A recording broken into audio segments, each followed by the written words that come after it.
হলিউডের কিংবদন্তি অভিনেতা টম ক্রুজ অবশেষে পাচ্ছেন অস্কারের মর্যাদাপূর্ণ স্বীকৃতি। 2025 সালের গভর্নর্স অ্যাওয়ার্ডসে তাকে সম্মানিত করতে যাচ্ছে academy of motion picture arts and sciences.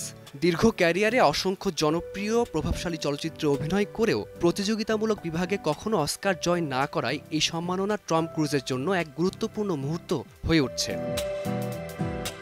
চলচ্চিত্রে টম ক্রুজের যাত্রা শুরু হয় 1980-এর দশকে। তবে তিনি আন্তর্জাতিক খ্যাতি অর্জন করেন Top Gun, Risky Business, A Few Good Man, Eyes Wide Shut এবং মিশন ইম্পসিবল সিরিজের মতো চলচ্চিত্র দিয়ে। অভিনয়ের জন্য তিনি Born on the 4th July, Jerry Maguire এবং ম্যাগনোলিয়া ছবিতে 3বার অস্কার মনোনয়ন পেয়েছেন। প্রযোজক হিসেবেও টপ গান ম্যাভেরিক ছবির মাধ্যমে পেয়েছেন সেরা চলচ্চিত্র বিভাগে মনোনয়ন। এত কিছুর পরও বিজয় মঞ্চে ওঠা হয়নি তার, যা এবার গভর্নর্স অ্যাওয়ার্ডের মাধ্যমে পূর্ণতা পাচ্ছে।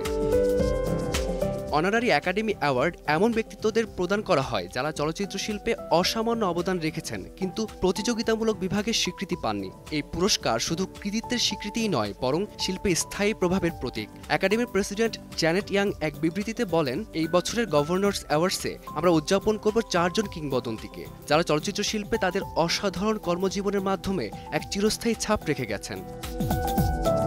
পুরস্কার প্রদান অনুষ্ঠানটি অনুষ্ঠিত হবে 16 নভেম্বর লস অ্যাঞ্জেলেসের রেই ডলবি বলরুমে। এটি হবে গভর্নর্স অ্যাওয়ার্ডসের 16তম আসর। টম ক্রুজের জন্য এটি শুধু একটি পুরস্কার নয়, বরং হলিউডে তার দীর্ঘ অবদান ও সাফল্যের আনুষ্ঠানিক স্বীকৃতি, যা তাকে স্থান দেবে চলচ্চিত্র ইতিহাসের এক বিশিষ্ট কাতারে। ফারদিন মাঝার, সময় সংবাদ।